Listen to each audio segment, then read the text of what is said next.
Hello बच्चों। आप सभी अपने मम्मी डैडी से बहुत प्यार करते होंगे, हम सभी करते हैं।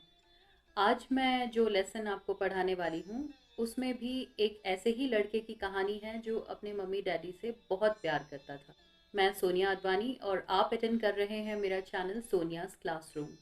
आज मैं एनसीईआरटी क्लास 6 की इंग्लिश की बुक हनी सकल का लेसन 3 टैरोज रिवॉर्ड पढ़ाऊंगी। तो आइए शुरू करते हैं। ये कहानी जापान के एक गांव की है। तारो नाम का एक लड़का अपने बूढ़े माँ बाप के साथ एक गांव में रहता था। उनकी झोपड़ी एक एकांत सी पहाड़ी के ऊपर थी। वो एक लकड़हारा था, बहुत मेहनत करता पर बहुत ज्यादा नहीं कमा पाता था। वो किसी भी तरह से अपने मम्मी डैडी को खुश रखना चाहता था, पर वो अक्सर उदास रहता कि काश वो कुछ और रुपए कमा पाता। एक शाम की बात है। काफी तेज और सर्द हवाएं चल रही थी जो तारों की झोपड़ी की दरारों से अंदर घुस रही थी और तीनों ठंड में कांप रहे थे।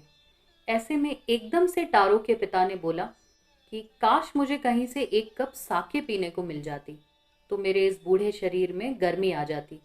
साके बच्चों एक तरह की ड्रिंक होती है सर्दियों में जिसको पीने से शरीर में गर्मी महसूस होती है, ताजगी और गर्मी दोनों। तारो ने जैसे ही ये सुना, अपने पिता की ये इच्छा सुनी, तो वो और उदास हो गया क्योंकि साके काफी महंगी ड्रिंक थी। तो वो निश्चय करता है कि अगली सुबह वो और जल्दी उठेगा और ज्यादा लकड़ियां काटेगा ताकि वो ज्यादा पैसे कमा सके।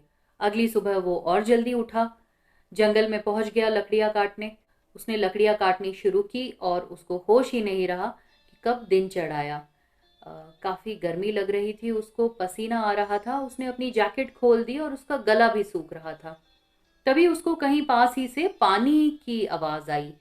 उस जगह में जहां तक उसको ध्यान था कोई पानी का स्रोत नहीं था, तो वो उस आवाज की तरफ दौड़ पड़ा।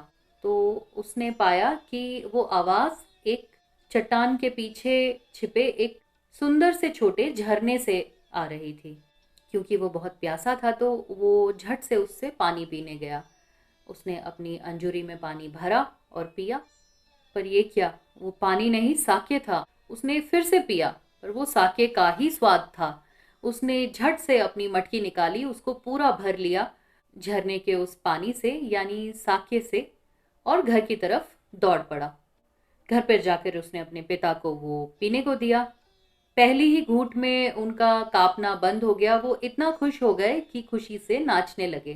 तभी उनकी एक पड़ोसन उनसे मिलने आई। पड़ोसन को भी टारो के पिता ने साके ऑफर किया। पड़ोसन ने उसको पिया और धन्यवाद कहा। टारो ने उस साके की और जादुई झरने की कहानी भी उसे बताई। वो जल्दी से पीकर वहां से निकली और रात होने से पहले पहले पूरे गांव को उसने ये खबर दे दी। बस फिर क्या था, टारो के घर के बाहर मेला लग गया। हर कोई आता, टारो से जादुई झरने की कहानी सुनता और एक एक घूंट साके पीकर जाता। 1 घंटे से भी कम समय में टारो की मटकी खाली हो गई।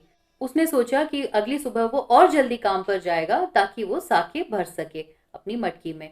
तो सुबह वो जल्दी उठा, अपने घर की सबसे बड़ी मटकी उसने उठाई और जंगल में झरने के पास पहुंच गया। पहुंचकर वो देखता क्या है कि पूरा गांव वहां पहले ही पहुंचा हुआ है। हर किसी के पास कोई ना कोई बाल्टी, मटकी, जग जो जिसको मिला वो उठाकर ले आया था जिसमें वो साके भर पाए। इतने में एक गांव वाले ने अंजूरी भरकर उस झरने का पानी पिया, फिर से पिया। उसे कुछ गड़बड़ लगी, उसने फिर से पिया।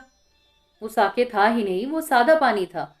दूसरे गांव वालों ने भी चेक किया तो वो सबको पानी ही लगा, किसी को वो साके लगा ही नहीं।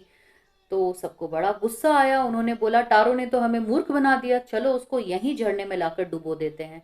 टारो वहीं खड़ा खड़ा ये सब देख रहा था। वो झट से एक चट्टान की ओट में छिप गया। गांव वाले गुस्सा करते हुए बड़बड़ाते हुए एक एक करके वहां से चले गए। टारो वहां से बाहर निकला।